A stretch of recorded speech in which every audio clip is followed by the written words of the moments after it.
মন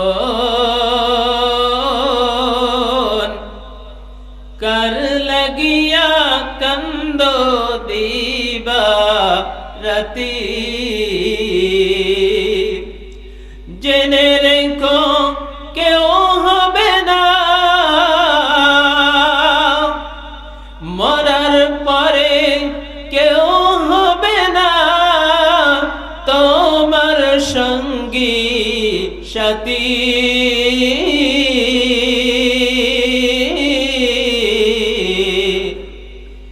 কার লাগিয়া কান্দো দিবা রাতি।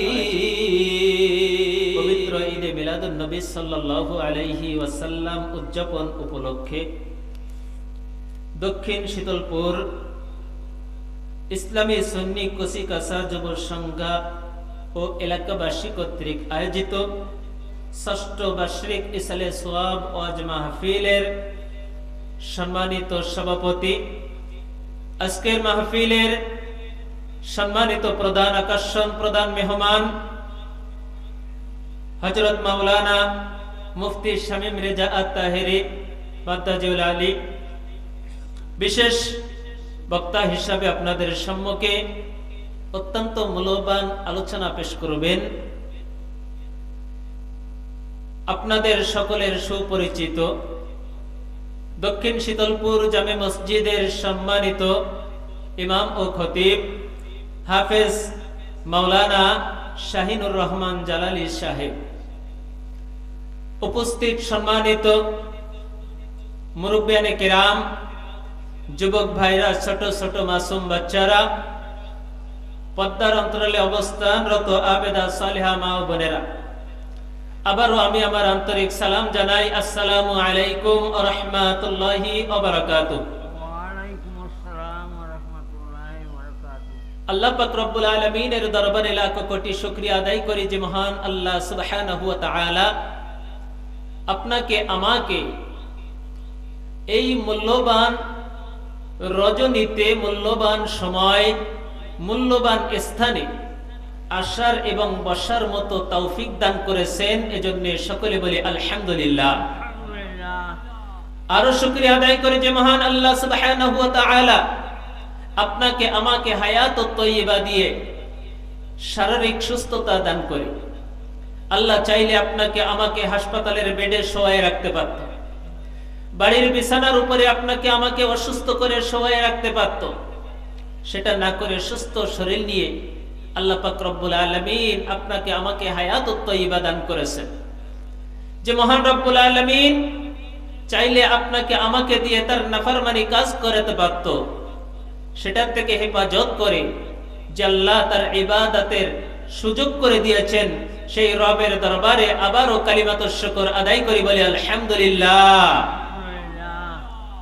লাখো কোটি দুরূদ আর সালাম পেশ করি বিশ্ব মানবতার দুর্মুক্তের দিশারি উম্মতের কান্ডারি, যার মাধ্যমে আমরা ইহকালীন শান্তি, পরকালীন মুক্তির পথ পেয়েছি, সেই মহামানব আপনার আমার নবী, যেই নবীর উম্মত হওয়ার জন্য অন্য নবীরাও আল্লাহর কাছে আবেদন করেছিল। আমরা না চাওয়াতে সেই নবীর উম্মত হতে পেরেছি। খুশি না বেজার? খুশি। সেই নবীর প্রতি লক্ষ কোটি দুরূদ আর সালাম পেশ করি, সকলে ভক্তি শ্রদ্ধা নিয়ে বলি সাল্লাল্লাহু আলাইহি ওয়াসাল্লাম। আল্লাহ পাক রব্বুল আলামিন আপনার আমার নবীকে এমন মর্যাদা দান করেছেন। আল্লাহ পাক রব্বুল আলামিন আপনার আমার নবীকে এমন রহমত করে দুনিয়ার বুকে প্রেরণ করেছেন, যেটার আলোচনার শুরু আছে কিন্তু শেষ করার ক্ষমতা কারোর নাই। চিৎকার দিয়ে বলি সুবহানাল্লাহ। যেই আলোচনার শুরু আছে কিন্তু শেষ করার ক্ষমতা কারোর নাই। মন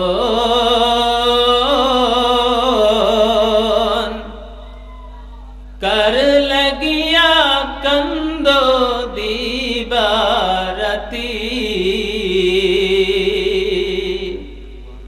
মরার পরে নবী ছাড়া আর কাউকে সাথী পাওয়া যাবে? জবান খুলে জোরে বলেন, পাওয়া যাবে? স্ত্রী বলেন, সন্তান বলেন, বন্ধু বান্ধব বলেন, আত্মীয় স্বজন বলেন, আপনাকে আমাকে মৃত্যুর পরে একটা দিনও ঘরে রাখবে না। রাখবে? একটা দিনও ঘরে রাখবে না। মৃত্যুবরণ করব, সাথে সাথে গোসলের ব্যবস্থা করে দেবে, গোসলের পরে কাফন পরানোর ব্যবস্থা করে দেবে, কাফন পরানো শেষ হবে জানাজার ব্যবস্থা করে দেবে, জানাজার শেষ হওয়ার সাথে সাথে আপনাকে আমাকে দাফন করার ব্যবস্থা করে দেবে, দাফন করে কবরের মাটি মুড়ি দিয়ে সকলে বাড়ি ফিরে আসবে, সঙ্গে কিন্তু কেউ থাকবে না, সঙ্গে কেউ থাকবে না। হ্যাঁ, তবে সঙ্গে থাকবে যদি দুনিয়ার জিন্দেগিতে আল্লাযী খালাকাল মাউতা ওয়াল হায়াতা লিয়াবলুয়াকুম আইয়ুকুম আহসানু আমালা। আমার আল্লাহ কোরআনুল কারীমের 29 নম্বর পারার প্রথম সূরা, সূরাটার নাম হলো সূরা মুলক। এই সূরার দ্বিতীয় আয়াতে কারিমার মধ্যে আল্লাহ ডাক দিয়ে বলতেছেন, আল্লাযী খালাকাল মাউত, আমি আল্লাহ মউত এবং হায়াত, ওয়াল হায়াতা লিয়াবলুয়াকুম আইয়ুকুম আহসানু আমালা।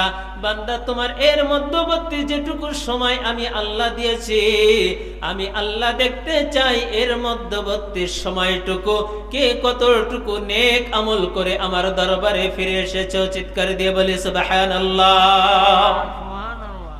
যেদিন কবরে কেউ থাকবে না, সেদিন থাকবে আপনার আমার নবী। চিৎকার দিয়ে বলি সুবহানাল্লাহ।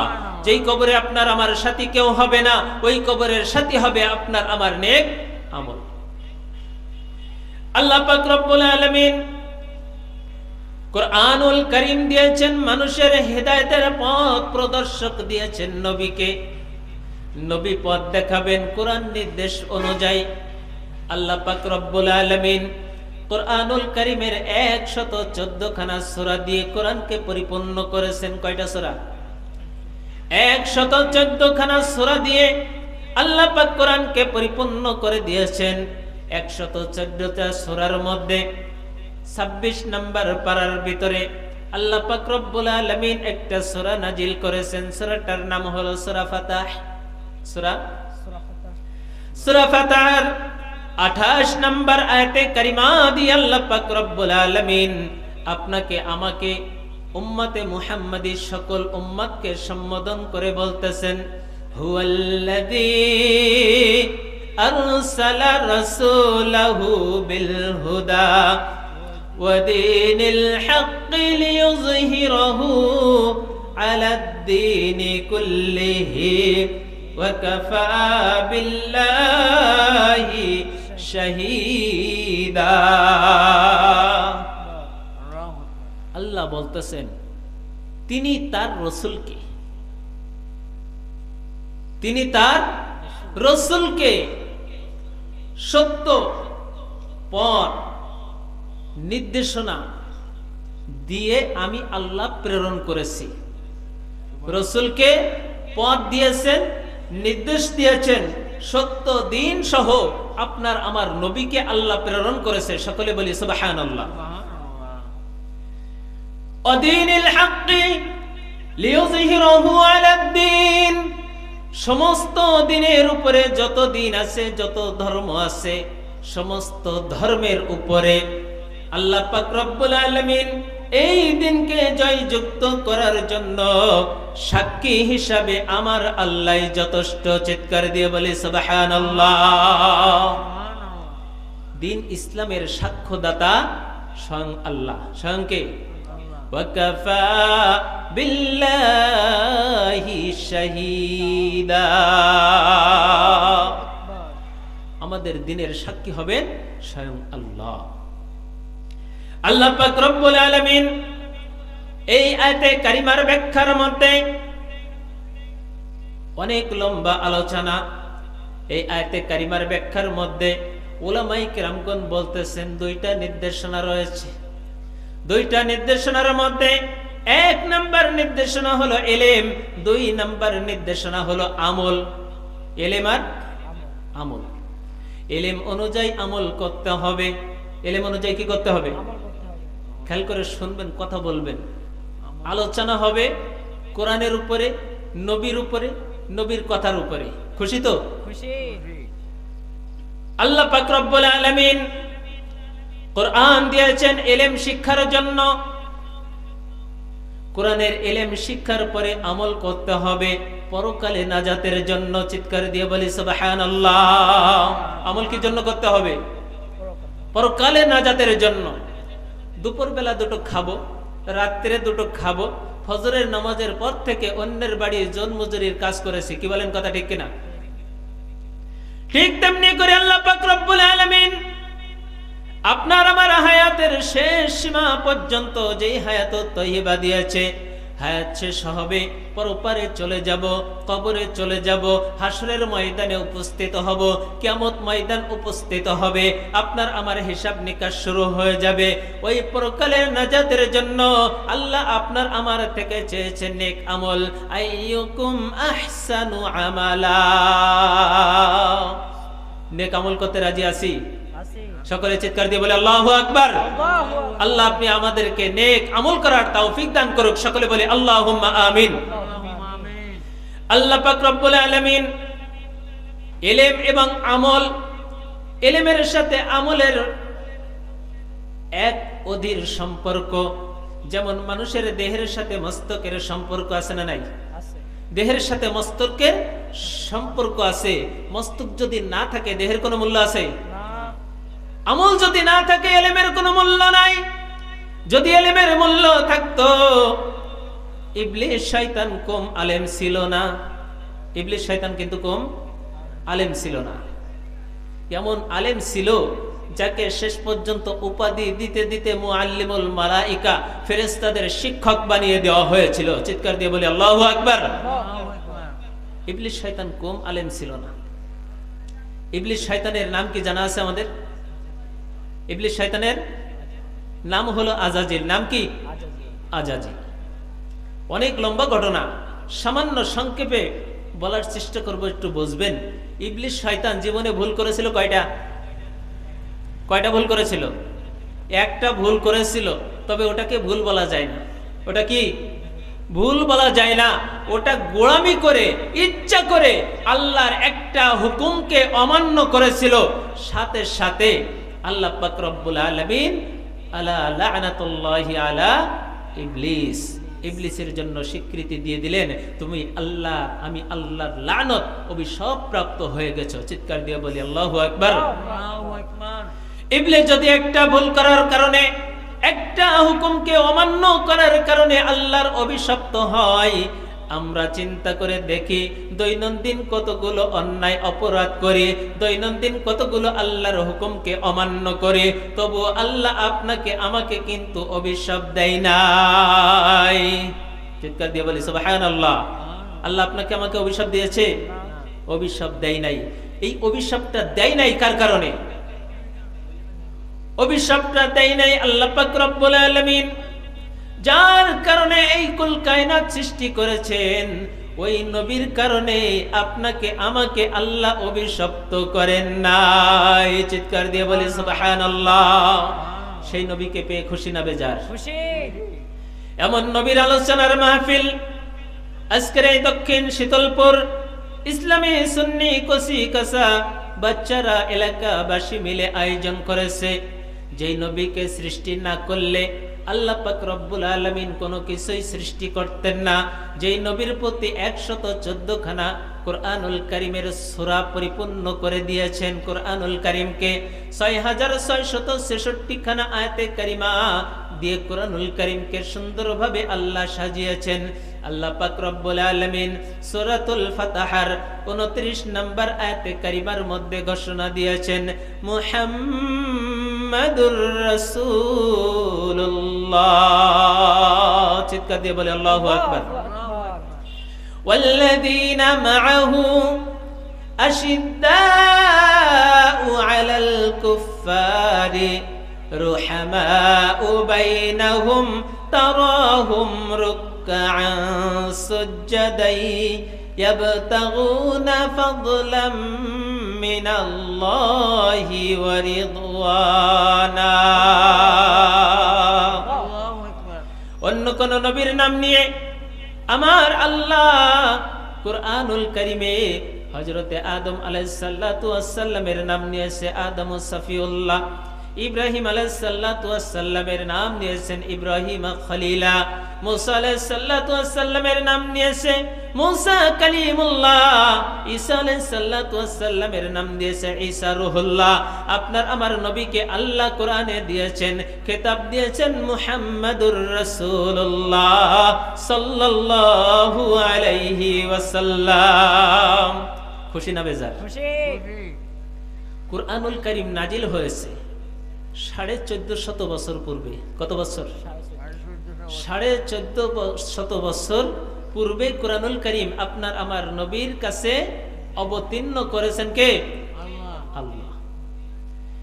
আল্লাহ পাক রব্বুল আলামিন এই কুরআনুল কারীমের যে সূরার আয়াতে কারিমা তেলাওয়াত করেছি, প্রথম আয়াত এবং দ্বিতীয় আয়াতে কারিমা আল্লাহ পাক রব্বুল আলামিন বলতেছেন বিসমিল্লাহির রহমানির রহিম ইন্না ফাতাহনা লাকা ফাতহাম মুবিনা লিয়াগফিরা লাকা আল্লাহু মা তাকদ্দামা মিন জামবিকা ওয়া মা তাআখারা ويتم نعمته عليك ويهديك صراطا مستقيما।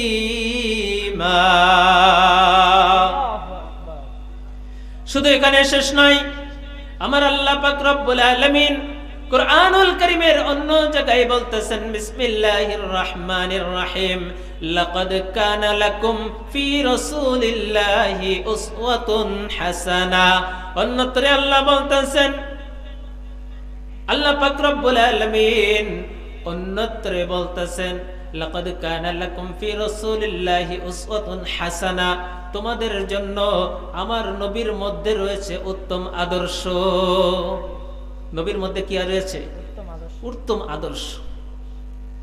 এই কথাগুলো সূরা ফাতিহার দ্বিতীয় আয়াতে আল্লাহ ডাক দিয়ে বলতেছেন, হে নবী, আমি আপনার অতীত এবং ভবিষ্যৎ জীবনের সকল গুনাহকে আমি আল্লাহ ক্ষমা করে দিয়েছি। চিৎকার দিয়ে বলি সুবহানাল্লাহ।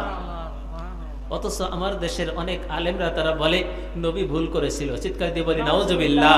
নবীর ভুল ধরতে যায়, সাহাবা আজমাইনগণের ভুল ধরতে যায়। সাহাবাদের মর্তবা মর্যাদা দিয়ে আল্লাহ পাক রব্বুল আলামিন 21 সূরার 29 নাম্বার আয়াতে কারিমা, যেটা আমি আগেই তেলাওয়াত করেছি, আমার আল্লাহ নবীর সাহাবাদের ব্যাপারেও কোরআনের আয়াতে কারিমা নাজিল করে দিয়েছেন। চিৎকার দিয়ে বলে সুবহানাল্লাহ। আল্লাহ বলতেছেন যে মুহাম্মাদুর রাসূলুল্লাহ, মুহাম্মদ সাল্লাল্লাহু আলাইহি ওয়াসাল্লাম তো আল্লাহর রাসূল। ওয়াল্লাযীনা মাআহু আশিদ্দাউ আলাল কুফফার, এবং তার সহচর যারা, তার সাথী যারা। নবীজির সাথী কারা ছিল? সাহাবা আজমাইনগণ। তো তাদের ব্যাপারে আল্লাহ পাক রব্বুল আলামিন ডাক দিয়ে বলতেছেন মুহাম্মাদুর রাসূলুল্লাহ সাল্লাল্লাহু আলাইহি ওয়াসাল্লাম, আমি আল্লাহর রাসূল, আর যারা তার সাথী হবে, তার সহচর যারা হবে, তারা কাফিরদের প্রতি থাকবে অতি কঠোর। কাফিরদের প্রতি কি থাকবে? রুহামাউ বাইনাহুম তারাহুম রুকআন সুজদা, এবং কাফিরদের প্রতি থাকবে অতি কঠোর, এবং পরস্পরের প্রতি থাকবে সহানুভূতিশীল। মুমিনদের প্রতি সাহাবারা একে অপরের প্রতি কি কঠোর ছিল না সহানুভূতিশীল ছিল? কথার উত্তর দেন, সহানুভূতিশীল ছিল না কঠোর ছিল? কিন্তু কাফিরদের বিরুদ্ধে কিন্তু সোচ্চার ছিল, কঠোর ছিল। কঠোর অবস্থায় কাফিরদেরকে প্রতিহত করেছে, নবীজিও করেছে, সাহাবা আজমাইনগণও করেছে। কি বলেন, কথা ঠিক কিনা? আল্লাহ পাক রব্বুল আলামিন বলতেছেন পরস্পরের প্রতি সহানুভূতিশীল, আল্লাহর অনুগ্রহ সন্তুষ্টি অর্জনের জন্য রুকআন সুজদা, তারা আল্লাহর প্রতি রুকু করে এবং সিজদাকারীদের অন্তর্ভুক্ত হয়ে যায়। আল্লাহর ফজিলত অন্বেষণের জন্য, আল্লাহর নিয়ামত পাওয়ার জন্য, আল্লাহর অনুগ্রহ পাওয়ার জন্য তারা রুকু করে এবং সিজদা করে থাকে। যালিকা মাসালুহুম ফিত তাওরাতি ওয়াল ইনজিল। তাওরাত এবং ইনজিল কিতাবের মধ্যে আল্লাহ পাক রব্বুল আলামিন এই আলোচনাগুলো আগেই আলোচনা করে দিয়েছে। চিৎকার দিয়ে বলি সুবহানাল্লাহ। দেখেন, কোরআনের একটা দুইটা আয়াতে কারিমা তেলাওয়াত করেছি, এর আলোচনা যদি করতে যাই রাত শেষ হবে না। আমি আগেই বলেছি, আপনার আমার নবীর শান মান আলোচনা শুরু আছে, কিন্তু শেষ করা কারোর পক্ষে সম্ভব নয়। আল্লাহ পাক রব্বুল আলামিন তাওরাতের কথা, ইনজিলের কথা, জবুরের কথা, সব কথাগুলো সব কিতাবের মধ্যে আপনার আমার নবীর কথা, আপনার আমার নবীর উম্মতের কথা আলোচনা করে দিয়েছেন। চিৎকার দিয়ে বলি সুবহানাল্লাহ। কেমন আলোচনা করেছেন? আল্লাহ পাক রব্বুল আলামিন বলতেছেন ফিত তাওরাতি ওয়াল ইনজিল, তাওরাত এবং ইনজিলের মধ্যে এই আলোচনা করা হয়েছে। আল্লাহ পাক রব্বুল আলামিন উম্মতে মুহাম্মাদের জন্য এত সহানুভূতিশীল, এত দয়া করেছেন, মায়া করেছেন, যে মায়া করার কারণে, দয়া করার কারণে এই আলোচনাগুলো আল্লাহ পাক রব্বুল আলামিন তাওরাত কিতাবের মধ্যে লিখে দিয়েছেন। তাওরাত কিতাবের মধ্যে এমন ভাবে লিখে দিয়েছেন, আল্লাহ পাক রব্বুল আলামিন বলতেছেন আদিল্লাতুন আলাল মুমিনিনা আইজ্জাতিন আলাল কাফিরিন। সূরা মাইদার 54 নম্বর আয়াতে কারিমার মধ্যে আল্লাহ পাক রব্বুল আলামিন এই ঘোষণা দিয়ে বলতেছেন, তারা মুমিনদের জন্য একে অপরের প্রতি সহানুভূতিশীল থাকবে, কিন্তু কাফেরদের জন্য তারা থাকবে অত্যন্ত কঠোর। কিন্তু আমার এলাকার লোকজন, আজকের জনগণ এটাকে উল্টে দিয়েছে, মুমিনদের জন্য হিংসাত্মকমূলক আচরণ করে। কি বলেন কথা ঠিক কিনা? আর কাফেরদের সাথে বন্ধুত্বের স্বরূপ আচরণ করে। যেই নবী মূর্তি ভাঙার জন্য দুনিয়ায় জন্মগ্রহণ করেছে, আগমন করেছে, যেই নবী মূর্তি ভাঙার তরে এসেছেন, সেই মূর্তিকে পাহারা দেওয়ার জন্য আমাদের মুসলমান জাতি উঠে পড়ে লেগেছে। যেই কাফেরদের প্রতি কঠোরতা অবলম্বন করার কথা আমার আল্লাহ কোরআনে বলে দিয়েছেন, আর আমরা সেই কাফির মুশরিকদের সহযোগিতা করতেছি। চিৎকার দিয়ে বলি নাউজুবিল্লাহ। এর চাইতে দুর্ভোগ মুসলমান জাতির জন্য আর কিছু হতে পারে না, পারে না, পারে না। আল্লাহ পাক রব্বুল আলামিন যেই কুরআনুল কারীম আপনাকে আমাকে দিয়েছেন, সাহাবা আজমাইনগণের মর্যাদার কথা আল্লাহ বর্ণনা করেছেন তাওরাত কিতাবের মধ্যে, ইনজিল কিতাবের মধ্যে। হযরতে আবু বকর রাদিয়াল্লাহু তাআলা আনহুর একটা ঘটনা। আবু বকর রাদিয়াল্লাহু তাআলা আনহু খাসাইসুল কুবরার মধ্যে এই আলোচনাটা নিয়ে আসা হয়েছে। ইবনে হাতিম তার সিহ তাফসীর গ্রন্থে এই আলোচনা বর্ণনা করেছেন। আবু বকর রাদিয়াল্লাহু তাআলা আনহু বলতেছেন, আমি তখনও ইসলাম গ্রহণ করি নাই, তার পূর্বে আমি একবার ইয়েমেনে সফর করেছিলাম। ইয়েমেনে সফর করার কারণে আমি একজন ইনজিল কিতাবের পারদর্শী একজন শায়েখ, তার সাথে আমার সাক্ষাৎ হয়। দীর্ঘ সময় আলোচনা হয়। আমার কাছে কয়েকটা প্রশ্ন করলেন। প্রথম প্রশ্ন করলেন, তুমি কি হেরেম শরীফ থেকে এসেছো? আমি বললাম হ্যাঁ। 2 নম্বর প্রশ্ন করলেন, তুমি কি কুরাইশ বংশের লোক? আমি বললাম হ্যাঁ। এরপরে 3 নম্বর প্রশ্ন করার আগে বলতেছেন, তোমার সব কিছুই মিল আছে, আরেকটা জিনিস বাকি, তুমি তোমার জামাখানা একটু উত্তোলন করবে, আমি তোমাকে ওই একটা জিনিস দেখে শনাক্ত করব। আবু বকর রাদিয়াল্লাহু তাআলা আনহু বলতেছে, কেন? ওই শায়েখ ডাক দিয়ে বলতেছেন, জবুর কিতাবের মধ্যে, ইনজিল কিতাবের মধ্যে আমি যে লেখা দেখেছি তার সাথে হুবহু আমি যেন তোমার মিল পাচ্ছি। আরেকটা মিল যদি তোমার মধ্যে আমি পাই, তাহলে আমি মনে করে নেব আমার আশাটা পূর্ণ হয়েছে। চিৎকার দিয়ে বলি সুবহানাল্লাহ। তাহলে শুধু আপনার আমার নবীর কথা নয়, আপনার আমার নবীর সাহাবা আজমাইনগণের কথাও পূর্ববর্তী কিতাবে আল্লাহ উল্লেখ করে দিয়েছেন। চিৎকার দিয়ে বলি সুবহানাল্লাহ। বর্ণনাকারী বলতেছেন, ইনজিল কিতাবের মধ্যে আল্লাহ পাক রব্বুল আলামিন ইনজিল কিতাবের মধ্যে আল্লাহ পাক রব্বুল আলামিন বর্ণনা দিয়েছেন। জবুর কিতাবের মধ্যে আল্লাহ পাক রব্বুল আলামিন বর্ণনা দিয়েছেন। তাওরাত কিতাবের মধ্যে আল্লাহ বর্ণনা দিয়েছেন। হযরতে দাউদ আলাইহিস সালাতু ওয়াস সালামকে আল্লাহ ডাক দিয়ে বলতেছেন, হে দাউদ, তুমি তোমার সুলাইমানকে জানিয়ে দাও। দাউদ আলাইহিস সালামের ছেলে কে ছিল? সুলাইমান আলাইহিস সালাতু ওয়াস সালাম। বলতেছে, তুমি সুলাইমানকে জানিয়ে দাও, তুমি সুলাইমানকে জানিয়ে দাও, সে যেন তার উম্মতদেরকে জানিয়ে দেয়, সকলকে যেন জানিয়ে দেয়, আমি আমার এই পৃথিবীর উত্তরাধিকারী, আমার এই পৃথিবীর উত্তরাধিকারী আমি আল্লাহ, শেষ নবী উম্মতে মুহাম্মাদি, আমার নবী মুহাম্মদুর রাসূলুল্লাহ সাল্লাল্লাহু আলাইহি ওয়াসাল্লাম, এবং তার উম্মতদের এর উত্তরাধিকারী করে দেব। চিৎকার দিয়ে বলি সুবহানাল্লাহ। আপনাকে আমাকে আল্লাহ দাউদ আলাইহিস সালাতু ওয়াস সালামের কাছে বলতেছে উম্মতে মুহাম্মাদি হবে আমার এই জমিনের পুরো উত্তরাধিকারী। তাহলে আমাদের কেমন হতে হবে? আমাদের আমল ঠিক করতে হবে, আমাদের আমলগুলো আমলে সালেহ করতে হবে, নেক কাজ করতে হবে, সৎ কাজ করতে হবে।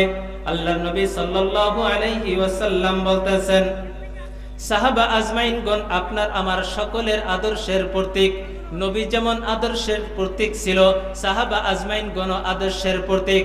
এরপরে পর্যায়ক্রমে তাবিগণ, তাবিগণ, এখন বর্তমান হলো উলামা মাশায়েখগণ আপনার আমার আদর্শের প্রতীক হবে। আপনার আমার জন্য করণীয়, হিংসা দূর করতে হবে, অহংকার দূর করতে হবে, বিদ্বেষ দূর করতে হবে। হিংসা থাকবে কাফির আর মুসলমানের সাথে, যুদ্ধ হবে কাফিরের সাথে মুসলমানের সাথে, মুসলমান একে অপরের সাথে হিংসা দ্বন্দ্ব লাগবে না। লাগা যাবে? লাগা যাবে না। সুদ ঘুষ মুসলমান খাবে? সুদ ঘুষ কি মুসলমান খাবে? খাবে না। কারণ আমার আল্লাহ পবিত্র, আপনাকে আমাকে হতে হবে পবিত্র। আল্লাহ পবিত্র, আপনাকে আমাকে হতে হবে পবিত্র। পবিত্র ছাড়া যতই আমল করি না কেন, কোন আমল আল্লাহর দরবার পর্যন্ত পৌঁছাবে না। হাদিসের মধ্যে বর্ণনা করা হয়েছে, তুমি যদি 10 দিরহাম দিয়ে একটা জামা খরিদ করো, তার মধ্যে 9 দিরহাম হলো হালাল, 1 দিরহাম হলো হারাম। ওই জামা দিয়ে তুমি যদি তোমার জীবনভর আল্লাহর ইবাদত করো, কোন ইবাদত আল্লাহর দরবার পর্যন্ত পৌঁছাবে না। তাহলে উপার্জন হতে হবে হালাল এবং ব্যয় করতে হবে হালাল পথে। কথা বোঝা গেছে তো? আল্লাহর নবী সাল্লাল্লাহু আলাইহি ওয়াসাল্লাম বলতেছেন, নবীজির সুন্নাত আজ আমরা ছেড়ে দিয়েছি। ধরেছি না ছাড়িছি? নবীজির সুন্নাত আমরা ছেড়ে দিয়েছি।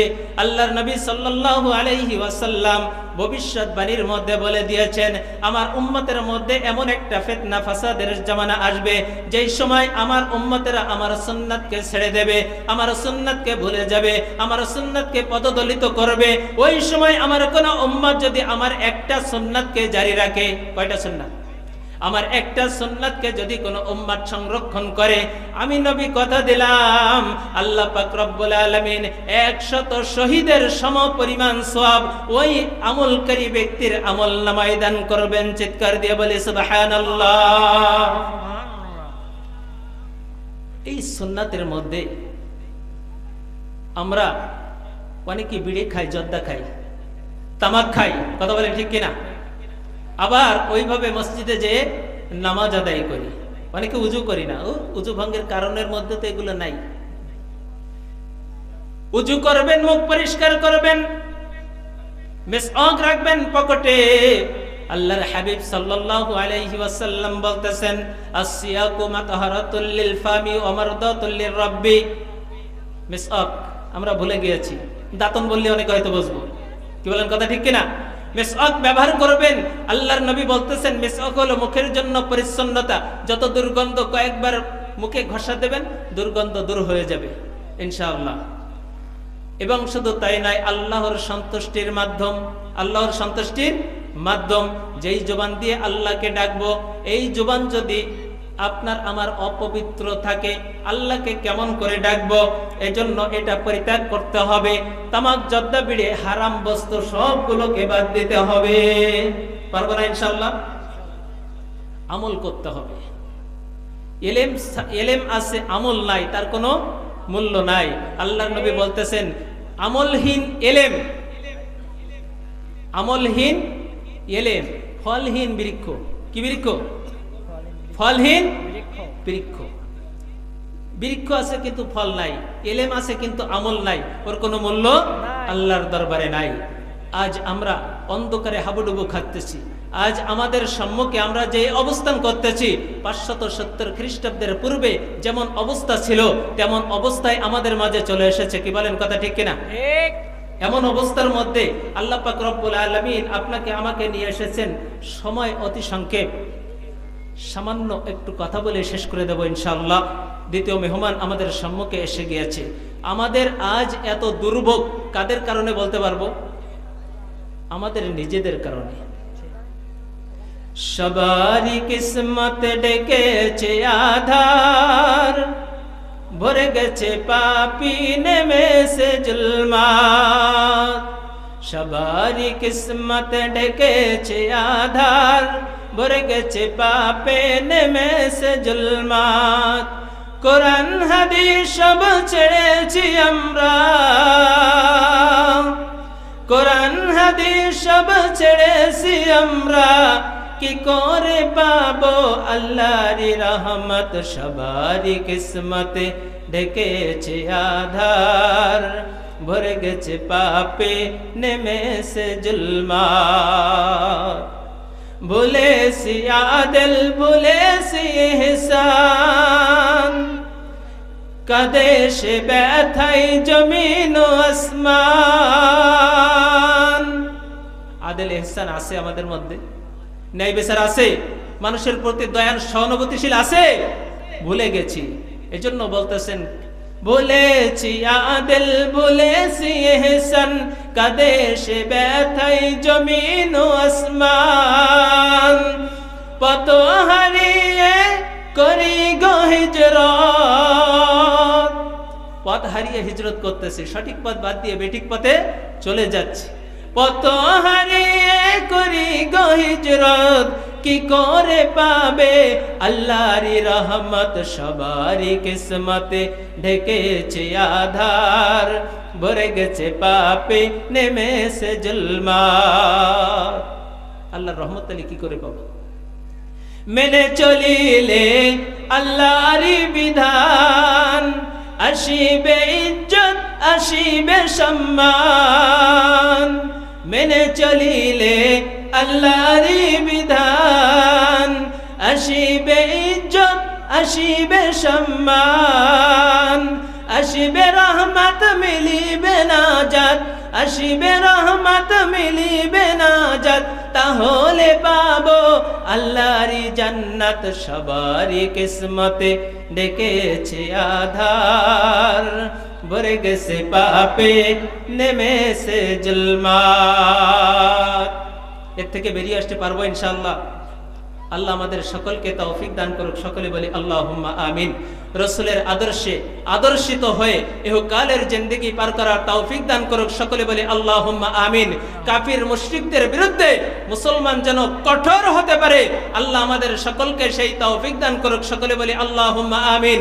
মুসলমান একে অপরের প্রতি যেন সহানুভূতিশীল হয়ে ইহকালের জিন্দেগি পরিচালনা করতে পারি, কোরআনের রাজ যেন আমরা প্রতিষ্ঠিত করতে পারি। আল্লাহ পাক আমাদের সকলকে সেই তৌফিক দান করুক। সকলে বলি আল্লাহুম্মা আমিন। ওয়া আখির দাওয়ানা আলহামদুলিল্লাহি রাব্বিল আলামিন। আসসালামু আলাইকুম ওয়া রাহমাতুল্লাহি ওয়া বারাকাতুহু।